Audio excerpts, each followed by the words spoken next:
Hey guys, Emo Scott here. Today I'm going to talk about how my life is a black abyss. Now, the anniversary event has actually been pretty damn fun, and it's been kind of also driving me crazy, and I'm actually really glad that it is a separate game mode. So the anniversary event for the 8th year of Dead by Daylight is somewhat similar to the last version, at least in terms of these invitations that you find around the map, but there is this new little modifier done by a lady named Trix, I think is the character's name. She ranges from actually really cute and endearing to mildly annoying, but I kind of like her. She just shows up randomly, and you can see in the top left-hand corner of your screen, there is a little indicator of what the next modifier in the match is going to be, and there's two little pips. The way those pips get filled up is if a generator completes or someone is put on their first hook. So it can be any combination of those, two first hooks, one generator, two generators, one hook, one generator, things like that. But as soon as those pips are filled up, you get whatever the modifier is on that picture. Now, there is an intro for the event when you start up the game for the first time that shows you what these images are. So spend a minute, research them, find out exactly what they do.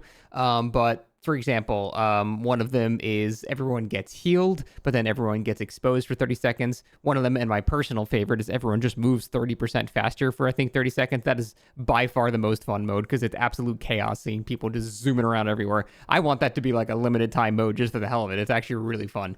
There's also a couple that don't really do much. They add or remove a charge from your invitation. One of them does absolutely nothing. One of them makes chests explode, but I've never seen that be useful really in any way. One of them makes breaking totems or interacting with totems gives you a 30% speed boost. One of them makes it so everyone's auras are revealed. One of them makes it so everybody has no scratch marks and there's no Terradia. So there's a lot of stuff you have to keep track of and learn. And for a new player, I would have to assume this event is utterly perplexing. There's so much shit happening. It took me like 4 hours to like finally learn what everything is, what every icon meant, the exact ramifications of each.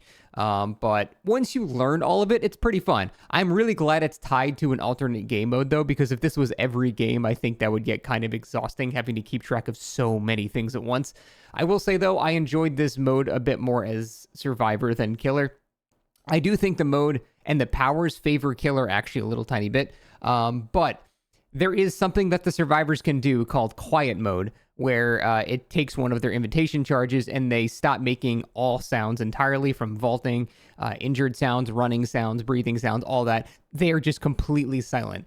And I swear to God, this might be called the gaslight mode, because I felt like I was losing my mind as Killer. I just kept losing people in chase 2 feet in front of me, and I felt like I was going insane. So I actually switched to Survivor because it was stressing me out. Like, I was still winning most of the time, but I was stressed and thinking I was actually losing my fucking mind because I just couldn't find people that were right in front of me.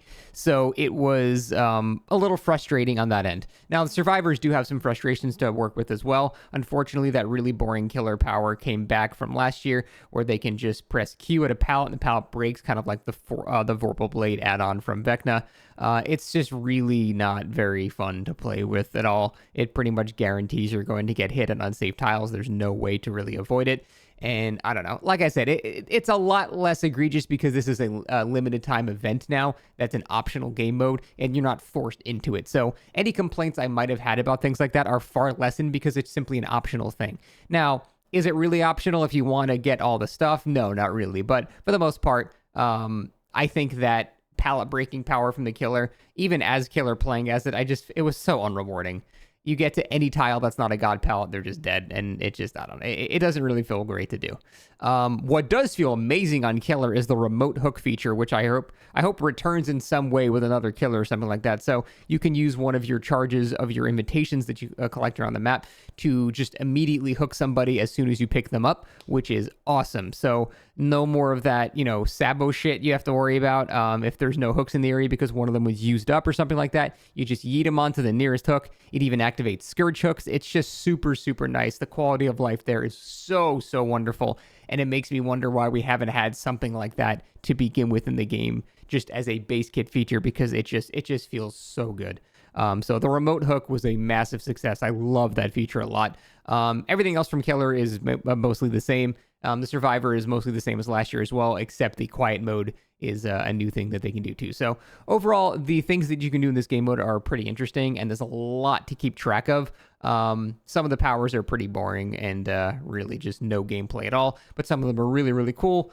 Pretty much your standard DBD experience. Some of it is awesome, some of it's kind of and then good old everything in between there, though. But overall, because this is an optional mode, I do think that it's fine to tinker with stuff and have it be a little bit more crazy. And because of that, I think it's been a really welcome break. So I think this will be perfect to tide me over for the next few days until the whole Elden Ring DLC comes out. And then I take probably my month vacation from DBD, and hopefully we'll come back just in time for the 2v8 mode. So I'm going to be having a good time for the next couple months. So that is it. I'm glad that the anniversary event seems to be pretty good so far, and I'm looking forward to playing more of it until Elden Ring comes out. So that's it. Thanks for watching. See ya.